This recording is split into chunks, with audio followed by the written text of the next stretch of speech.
Hi friends, welcome to Jaipal Ande channel.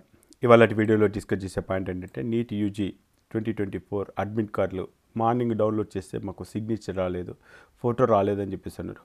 Morning వాస్తవానికి server చాలా busy ఉంది. ఇప్పుడైతే మీకు డౌన్లోడ్ చేసుకోవడానికి అవకాశం ఉంది. ఎన్నిసార్లు అంటే అన్నిసార్లు డౌన్లోడ్ చేసుకోవచ్చు. సో ఒక్కొక్కసారి సర్వర్ బిజీ ఉండి మనకు ఫొటోస్ లోడ్ కాకపోవడము, సిగ్నేచర్ లోడ్ కావడం ఇలాంటివి జరిగాయి మార్నింగ్. కాబట్టి సో ఇప్పుడైతే సర్వర్ ఫ్రీగానే ఉంది. ఇప్పుడు మీరు డౌన్లోడ్ చేసుకోండి. మరి అఫీషియల్ వెబ్సైట్ కింద డిస్క్రిప్షన్లో ఇస్తాను. సో ఇక్కడ మీరు exams.nta.ac.in/neet అని చెప్పేసి టైప్ చేసిన తర్వాత అడ్మిట్ కార్డ్ అని చెప్పేసింది. ఈ అడ్మిట్ కార్డులో మీకు ఇచ్చినటువంటి ఏవైతే డీటెయిల్స్ ఉన్నాయో మీ అప్లికేషన్ ఫామ్లో ఉన్న డీటెయిల్స్ ప్రకారంగా application number, date of birth as per your application form ప్రకారంగా ఫిల్ చేసి మీరు డౌన్లోడ్ చేసుకోవచ్చు. ఆల్రెడీ నేను డౌన్లోడ్ చేశాను. ఫోటో వస్తుంది, సిగ్నేచర్ కూడా వస్తుంది. అయితే ఎగ్జామ్స్కి సంబంధించిన ఇన్స్ట్రక్షన్స్ ఏంటి, అదేవిధంగా నీట్కి సంబంధించి మీకు ఎక్కడ ఏ డౌట్ వచ్చినా యూట్యూబ్కి వెళ్ళేసి జైపాల్ లాండే నీట్ అని చెప్పేసి మీరు యూట్యూబ్లో సెర్చ్ చేయండి. నెంబర్ ఆఫ్ వీడియోస్ వస్తాయి. అప్లికేషన్ స్టార్ట్ చేస్తే ఖాళీలో అడ్మిట్ అయిపోయి దాని తర్వాత రియంబర్స్మెంట్ అప్లై చేసుకునేంతవరకు ఏ ప్రాసెస్ అయితే ఉంటుందో ఆ ప్రాసెస్ అంతా కూడా నెంబర్ ఆఫ్ వీడియోలు చేసాము. సో రీసెంట్గా నీట్కి సంబంధించిన డ్రెస్ కోడ్ పైన కూడా ఒక వీడియో అయితే చేసాను. ఆ వీడియో చూడండి. అయితే ఇప్పుడు ఏం చేయబోతున్నామంటే ఇంకా కొన్ని ఇంపార్టెంట్ ఇన్స్ట్రక్షన్స్ పేరెంట్స్కి, స్టూడెంట్స్కి ఇద్దామనే పాయింట్ ఆఫ్ లో ఈ వీడియో చేస్తున్నాను. సో ఎందుకు ఇంత చెప్తున్నానంటే లాస్ట్ ఇయర్లో నేను కొన్ని ఇష్యూస్ చూశాను. ఆల్రెడీ ఇంతకుముందు కూడా షేర్ చేస్తాను, అయినా కూడా ఇంకొకసారి గుర్తు చేస్తాను. సో ఇక ఎవరైతే హాల్ టికెట్ డౌన్లోడ్ చేసుకున్నారో హాల్ టికెట్ డౌన్లోడ్ చేసుకున్న వాళ్ళందరూ కూడా 1-2 సార్లు ఫోటో, సిగ్నేచర్ వచ్చిందా లేదా అనేది ఇన్షూర్ చేసుకోండి. ఆ తర్వాతనే మీరు ప్రింట్అవుట్ తీసుకునే ప్రయత్నం చేయండి. సో ఇక ఆ ప్రింట్అవుట్లో ఉన్నటువంటి కొన్ని ఇన్స్ట్రక్షన్స్ చూద్దాం. మీరు డౌన్లోడ్ చేసుకున్న తర్వాత టాప్లో మనకు బేసిక్ డీటెయిల్స్ ఉంటాయి, ఫోటో, సిగ్నేచర్ ఉంటుంది. ఇక నెక్స్ట్ వచ్చేసి క్వశ్చన్ పేపర్ మనకి ఇంగ్లీష్ మీడియమా, తెలుగు మీడియమా, ఎగ్జామ్ డేట్, టైము, ఇక్కడ మీరు రిపోర్టింగ్ టైం ఇక్కడ చెక్ చేసుకుంటే 11 ఉంది. మరి ఎగ్జామ్ ఎన్ని గంటలకు స్టార్ట్ అవుతుంటే 12. మరి ఎన్ని గంటల వరకు అలౌ చేస్తారంటే 1:30 వరకు. ఈ టైమింగ్ చెక్ చేసుకోండి. ఎగ్జామ్ సెంటర్ దగ్గర చాలా హరీబరీగా ఉంటుంది. నియర్ ఒక సెంటర్కి వచ్చేసి 500, 1000, 1500 కూడా ఉండొచ్చు. సో కాబట్టి బ్లాక్ వైజ్గా ఉంటుంది, హరీబరీ ఉంటుంది. సో చాలామంది పేరెంట్స్ ఒక్క క్యాండిడేట్ వెనకాల 2 మెంబర్స్ వస్తారు. అక్కడ ఫుల్ రష్ కూడా ఉండొచ్చు. కాబట్టి మీ వెహికల్ పార్కింగ్ కానీ లేకపోతే అక్కడ క్యాంటీన్ ఫెసిలిటీ కానీ ఉండొచ్చు, ఉండకపోవచ్చు. సో పేరెంట్స్ వెయిట్ చేయడానికి కూడా కొంత కష్టంగా ఉండొచ్చు. ఎందుకంటే అక్కడ ఎన్విరాన్మెంట్ ఆ విధంగా ఉంటుంది. కాబట్టి నేను పదే చెప్తున్నాను, పేరెంట్స్ని దృష్టిలో ఉంచుకొని చెప్తున్నాను. సో మరి మీరు పిల్లల్ని తీసుకొని 11 o'clockకి కాలేజ్కి వెళ్ళిన తర్వాత ఫస్ట్ ఇనిషియల్గా చెక్ చేసుకునేది ఏంటంటే ఈ test centre number or code ఇది కరెక్ట్గా చెక్ చేసుకోండి. తర్వాత నేమ్ చెక్ చేయండి. సో ఫస్ట్ 11 o'clockకి వెళ్ళగానే చెక్ చేసుకుంటాం. సో మరి 11 o'clockకి మనం వెళ్తున్నామంటే మళ్ళీ పిల్లలు తిరిగి ఎప్పుడు వస్తారంటే 5:20, అంటే దాదాపుగా 5:30 అవుతుంది. అంటే ఒక ఆల్మోస్ట్ ఎన్ని అవర్స్ అంటే దాదాపు ఒక 6-7 అవర్స్ మనం అక్కడే స్పెండ్ చేయాల్సి వస్తుంది. కాబట్టి సో పిల్లలకి ఎలాగో ఎగ్జామ్ హాల్లోకి వెళ్ళిపోతారు కాబట్టి మిగతా వాళ్ళు పేరెంట్స్ అయితే సో మీరు ఈ ఆహార పానీయాలు, ఫ్రూట్స్ ఇవన్నీ పదే ప్రతి వీడియోలో ఎందుకు చెప్తున్నానంటే అక్కడ సిచ్యువేషన్ అట్లా ఉంటుంది కాబట్టి చెప్తున్నాను. ఎందుకంటే అసలే సమ్మరు, అక్కడ తాగడానికి వాటర్ కూడా ఉండవు. కొన్ని సెంటర్లలో బయటకు వెళ్దామంటే రోడ్డు పైన షాప్స్ అన్నీ కూడా క్లోజ్ చేసి ఉంటారు, అసలే సండే. కాబట్టి ఇవన్నీ దృష్టిలో ఉంచుకొని నేను కూడా చెప్తా ఉన్నాను. కాబట్టి ఇది ఇన్షూర్ చేసుకోండి. 11 o'clock నుంచి అప్ టు 5:30 వరకు అయితే పేరెంట్స్ అయితే వెయిట్ చేయాల్సిందే. సో ఇక పేరెంట్స్ బాధ్యత ఏంటంటే ఇక్కడ టైమింగ్ చెక్ చేసుకొని 1:30 లోపు, అంటే ఆల్మోస్ట్ 11కే మనకు లైన్ అనేది స్టార్ట్ అవుతుంది. 1 by 1 లైన్లో వెళ్తారు. సో అక్కడ చెకింగ్ పాయింట్ ఉంటుంది, డ్రెస్ కోడు, మెటల్ డిటెక్షను, మనం తీసుకొచ్చిన పేపర్స్ అన్నీ కూడా వెరిఫై చేసి లోపలికి అలౌ చేస్తారు. సో ఇది నెక్స్ట్ వచ్చేసి ఇక్కడ క్యాండిడేట్ ఫోటో అప్లోడెడ్, మనం ఏదైతే ఫోటో అప్లోడ్ చేస్తామో అప్లోడ్ చేసినటువంటి ఫోటో ఇక్కడ అటాచ్ చేయాలి. ఇదే ఫోటో మళ్ళీ ఎగ్జామ్ హాల్లో కూడా వాళ్ళు ఇంకొక ప్లేస్లో ఫోటో అటాచ్ చేయమంటారు. సో ఎక్స్ట్రా ఇంకొక 2 ఫొటోస్ తీసుకెళ్ళే ప్రయత్నం, పాస్పోర్ట్ సైజ్ ఫొటోస్ చుట్టూ ఈ ఏదైతే మనకు పోస్టల్ కార్డు ఫోటో ఉంటుందో అది కూడా 2, టోటల్గా 4 photos, 2 small photos, 2 big photos ఇన్షూట్ చేసుకునే ప్రయత్నం చేయండి. ఇక ఈ 2 ఫొటోస్ ఇక్కడ పార్ట్ 1, పార్ట్ 2 ఈ 2 కూడా మనము ఎగ్జామ్ హాల్కి వెళ్ళే ముందే ఈ కంప్లీట్ చేసుకోవాలి. Thumb impression, left hand thumb impression. So కొంతమంది left hand thumb horizontal, vertical. So ఇక్కడ మీరు ఈ ప్లేస్లో మీ బయోమెట్రిక్ వచ్చేలాగా ప్లాన్ చేసుకోండి. సో ఇవైతే క్రాస్ కానియద్దు లైన్స్. అది ఇంకా అక్కడ అఫిక్స్ ఫోటో కూడా చెక్ చేసుకునే ప్రయత్నం చేయండి. Next signature of the candidate. ఈ సిగ్నేచర్ ఆఫ్ ద క్యాండిడేట్ ఇంతకుముందు మీరు అడ్మిట్ కార్డులో ఏ విధంగా అయితే ఉందో ఆ విధంగా మనం చేయాల్సి వస్తుంది. ఒకసారి ఇన్షూర్ చేసుకునే ప్రయత్నం చేయండి.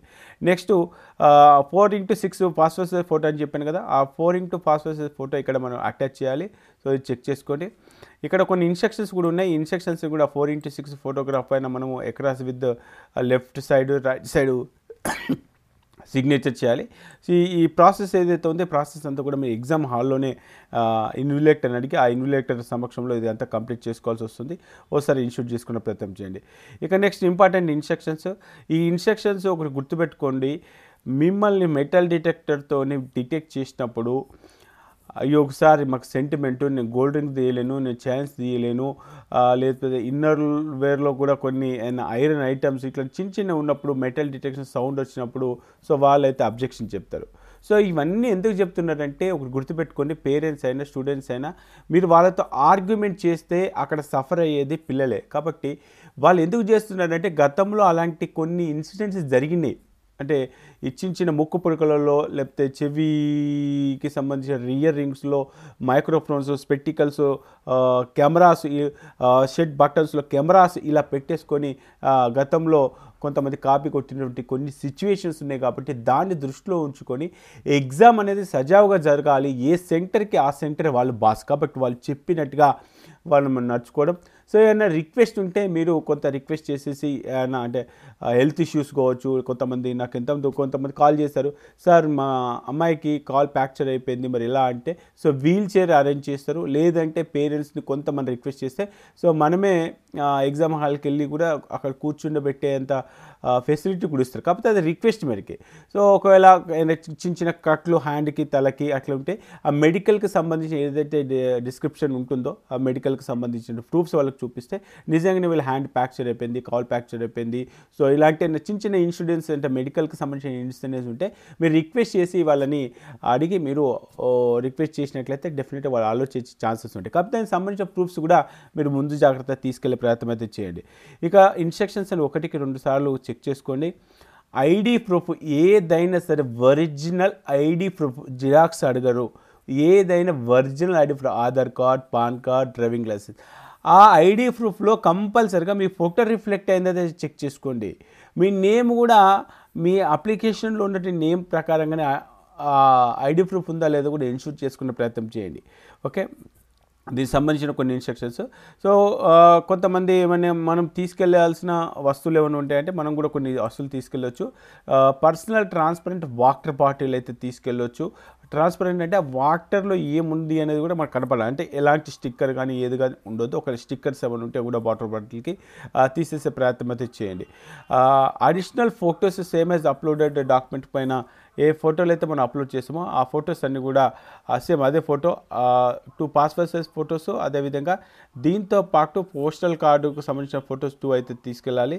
సో ఇవన్నీ కూడా ఇన్షూర్ చేసుకునే ప్రయత్నం చేయండి. Before reaching the centre the candidate must be required the details undertaking label. So వీటికి సంబంధించినటువంటి ఏవైతే మీకు ఇన్స్ట్రక్షన్స్ ఇన్స్ట్రక్షన్ కాపీ కూడా అటాచ్ చేసుకున్న నష్టం లేదు. ఈ 3 pages document 2 sets application form కూడా దగ్గర పెట్టుకోండి. అప్లికేషన్ ఫామ్ మిమ్మల్ని అడగరు. పొరపాటున ఎక్కడైనా మిస్ అయిపోతే మనకు అప్లికేషన్ నెంబరు ఏదైనా మళ్ళీ డౌన్లోడ్ చేసుకోవడానికి ఉంటుంది. ఎందుకంటే అవి ఇంట్లో కూడా ఉంచేవు కాబట్టి మీతో తీసుకెళ్ళండి. ఒకవేళ అక్కడ లాకర్ సదుపాయం ఉండదు, మీ పేరెంట్స్కి ఇచ్చేసేయండి. ఎందుకంటే మీరు లోపలికి వెళ్ళిన తర్వాత హాల్ టికెట్ ఎక్కడ మిస్ అయిపోయింది, ఇమీడియట్గా హాల్ టికెట్ డౌన్లోడ్ చేసుకోవాలంటే అప్లికేషన్ నెంబర్ ఉంటేనే చేయొచ్చు. కాబట్టి అందుకని చెప్పేసి ముందు జాగ్రత్త కొద్దీ సో నేను ఎస్పెషల్గా పేరెంట్స్ చెప్పేది 11 o'clockకి క్యాండిడేట్ లోపలికి వెళ్తే 5:30 వరకు వస్తారు. కాబట్టి ఈ టైంలో సో మనం 11 o'clockకి పిల్లలకి ఫ్రూట్స్ ఇవ్వడం కానీ లేకపోతే వాటర్ బాటిల్ ఇచ్చి పంపడం కానీ లేకపోతే మీరు కూడా అక్కడ ఉండడానికి ఎన్విరాన్మెంట్ సెట్ చేసుకునే అంతా కూడా కరెక్ట్గా ఉందా లేదా చెక్ చేసుకొని ఫస్ట్ చెక్ చేసుకోండి. 1-2 సార్లు నేను ఎందుకు చెప్తున్నానంటే పేరెంట్స్ అయినా ఎండ దెబ్బ తినొద్దు, పిల్లలైనా ఎండ దెబ్బ తినొద్దు, అక్కడ ఎన్విరాన్మెంట్ కూడా కరెక్ట్గా ఉండాలి. ఎందుకంటే దాదాపుగా ఎన్నో కళలు కనుక్కుంటూ ఇంత దూరం వచ్చారు. సో లాస్ట్ మినిట్లో వాళ్ళకి ఎలాంటి అసౌకర్యానికి గురి చేయకుండా ఎవరితో ఆర్గ్యుమెంట్ చేయకుండా వాళ్ళకు మంచి ధైర్యం ఇచ్చి పంపించే ప్రయత్నం చేయండి. సో ఇంతకుముందు కూడా ఓఎంఆర్ షీట్ ఏ విధంగా ఫిల్ చేయాలనేది కూడా ఒక వీడియో అయితే చేశాను. స్టిల్ ఇంకన్నా డౌట్ ఉన్నా కూడా కింద కమెంట్ బాక్స్లో కమెంట్ చేయండి. సో ప్రతి ఒక్క పేరెంట్ ఎన్నో కళలు కానీ పిల్లల్ని డాక్టర్ చేయాలని చెప్పేసి అనుకుంటారు. సో వాళ్ళ వాళ్ళ ఆశలన్నీ కూడా అడి ఆశలు కాకుండా మీ వంతు బాధ్యతగా పేపర్ బాగా రాసే ప్రయత్నం అయితే చేయండి. ప్రతి ఒక్కరికి మన ఛానల్ తరపున, మన వ్యూవర్స్ తరపున, పేరెంట్స్ తరపున ప్రతి ఒక్కరికి ఆల్ ది బెస్ట్. సో జరగబోయే ఎగ్జాము అది లైఫ్ టర్న్ చేసే ఎగ్జాము. సో అందరికీ కూడా అంటే కొంతమందికి అదృష్టం కలిసి వచ్చి కొన్ని రాంగ్ ఆన్సర్స్ కలిసి రావడం అట్లా కొన్ని ఉండొచ్చు. సో మీకు అన్ని రకాలుగా అదృష్టం కలగాలని, మీరు పెట్టినటువంటి ఆన్సర్స్ మ్యాక్సిమం మీరు అనుకున్న ఆన్సర్సే కరెక్ట్ కావాలని చెప్పేసి మనస్ఫూర్తిగా కోరుకుంటున్నా. దీని తర్వాత మార్కులు, దాని తర్వాత ర్యాంకులు, దాని తర్వాత కౌన్సిలింగ్, ఈ ప్రాసెస్ అంతా కూడా ఉంటుంది. ఈ ప్రాసెస్లో నాతో కూడా మీరు ఉండాలంటే కంపల్సరీగా మన ఛానల్ మీద సబ్స్క్రైబ్ చేసుకునే ప్రయత్నం చేయండి. సో సబ్స్క్రైబ్ చేసుకుంటే ఇటు తెలంగాణ, అటు AP, A cat, be cat, BDS, Ayush, all India లెవెల్లో జరిగే కౌన్సిలింగ్లో డీమ్డ్ కాలేజెస్ కావచ్చు, ఆల్ ఇండియా కోటా కావచ్చు, ఈఎస్ఐ కోటా కావచ్చు, ఓపెన్ సీటు కావచ్చు, ఎయిమ్స్, జిప్మార్, ఇలా ప్రతి ఒక్క దానిపైన ఎన్నో రకాల వీడియోలు గత 3 సంవత్సరాలుగా చేయడం జరుగుతుంది. సో అలాంటి న్యూస్ కోసం అదేవిధంగా జైపాలండే అనే ఒక వెబ్సైట్ క్రియేట్ చేసి ఈ 3 కౌన్సిలింగ్కి సంబంధించిన ఇన్ఫర్మేషన్ అంతా కూడా ఏకదాటి మీకు తీసుకొచ్చేసి దీంట్లో ఎన్నో రకాల అనాలిసిస్ పార్ట్లు అయితే చేయడం జరిగింది. సో దీంట్లో మీకు నచ్చితే ఆల్రెడీ వీడియోలు చూసే ఉంటారు, మీకు నచ్చితే రిజిస్ట్రేషన్ చేసుకొని రాబోయే కౌన్సిలింగ్లో కట్ ఆఫ్ మార్కులు, కట్ ఆఫ్ ర్యాంకులు, cut off caste rank, cut off local ర్యాంకులు, ఇలా ఎన్నో రకాల రిపోర్ట్స్ చెక్ చేసుకోవాలనుకుంటే jpalanday.com మీకు యూజ్ అవుతుంది. మరి దీంట్లో కూడా మీకు రిజిస్ట్రేషన్ చేసుకోవాలనిపిస్తే రిజిస్ట్రేషన్ చేసుకునే ప్రయత్నం చేయండి. సో మరొకసారి గుర్తు చేస్తున్నా, ఇప్పుడైతే ఎన్టీఏకి సంబంధించినటువంటి అఫీషియల్ వెబ్సైట్లో ఫోటో, సిగ్నేచర్ కూడా లోడ్ అవుతున్నాయి. మళ్ళీ ప్రింట్అవుట్ తీసుకోండి. సర్వర్ అయితే ఇప్పుడైతే ఫ్రీగా ఉంది. లాస్ట్ మినిట్ దాకా వెయిట్ చేసి హరిబరి కాకండి. ఇంకొక డౌట్ కూడా అడుగుతున్నారు, కలర్ జిరాక్స్ తీసుకెళ్ళాలా బ్లాక్ అండ్ వైట్? కలరే తీసుకెళ్ళే ప్రయత్నం చేయండి. బ్లాక్ అండ్ వైట్ అయినా కూడా యాక్సెప్ట్ చేస్తారు, ఎందుకంటే వాళ్ళు ఫోటో వెరిఫికేషను చాలా జాగ్రత్తగా చేస్తారు. మరి కలర్ అయితే నీట్గా ఉంటుంది కాబట్టి నన్ను అడిగితే సో వాళ్ళు ఇచ్చిన ఇన్స్ట్రక్షన్స్ ప్రకారంగా వాళ్ళు ఫోటో కాపీ వెరిఫై చేస్తారు కాబట్టి మీరు కలర్ జిరాక్స్ తీసుకెళ్లే ప్రయత్నం చేయండి. ఇంకా స్టిల్ ఏమైనా డౌట్స్ కనుక ఉంటే కింద కామెంట్ బాక్స్లో కామెంట్ చేసే ప్రయత్నం చేయండి. కామెంట్స్ బేస్ చేసుకొని మరొక వీడియో చేసే ప్రయత్నం చేద్దాం. మరొకసారి నీట్ ఎగ్జామ్ రాసే స్టూడెంట్స్ అందరికీ మన ఛానల్ తరపున, మన సబ్స్క్రైబర్స్ తరపున, మన వ్యూవర్స్ తరపున, పేరెంట్స్ తరపున, మీ టీచర్స్ తరపున మీ అందరికీ all the best. Okay friends, జై హింద్.